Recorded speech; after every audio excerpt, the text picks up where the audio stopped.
কবরস্থানের পাশ দিয়ে গ্রামের ভিতরে যাওয়া আসার রাস্তা। ওই রাস্তা দিয়ে দিনের বেলায় যাতায়াতে কোনো সমস্যা হতো না, কিন্তু রাত হলেই নামতো বিপত্তি। একা একা যাওয়া তো দূরের কথা, ভয়ে মানুষজন দল বেঁধে যেতেও সাহস পেত না। একদিন রাতের কথা। অনেক রাত হলো, আশেপাশে তো কোনো গাড়িও নেই। এখন বাধ্য হয়ে হেঁটেই যেতে হবে। যাই, তাড়াতাড়ি হেঁটে চলে যাই। লোকটি হেঁটে যেতে লাগলো। যেতে যেতে সে গ্রামের কবরস্থানটির কাছে চলে গেল। তারপর সে ভয়ঙ্কর শব্দ শুনতে পেল। তখন তার শরীর কেঁপে উঠল। লোকটি ভয়ে সূরা পড়তে লাগলো।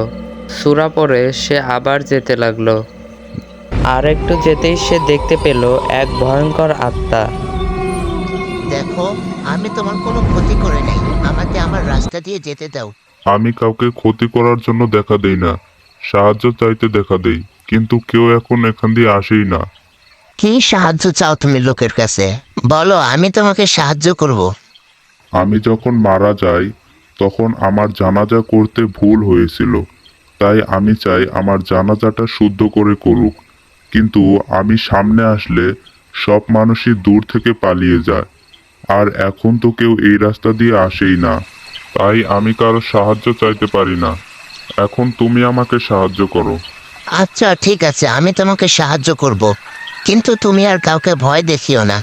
আমি সকালে তোমার জানাজা করিয়ে দেব। তারপর সকালে গ্রামের কয়েকজন লোক নিয়ে তার জানাজা শুদ্ধ করে দিল। এরপর আর কোনোদিন ওই গ্রামের কেউ ভয় পায়নি।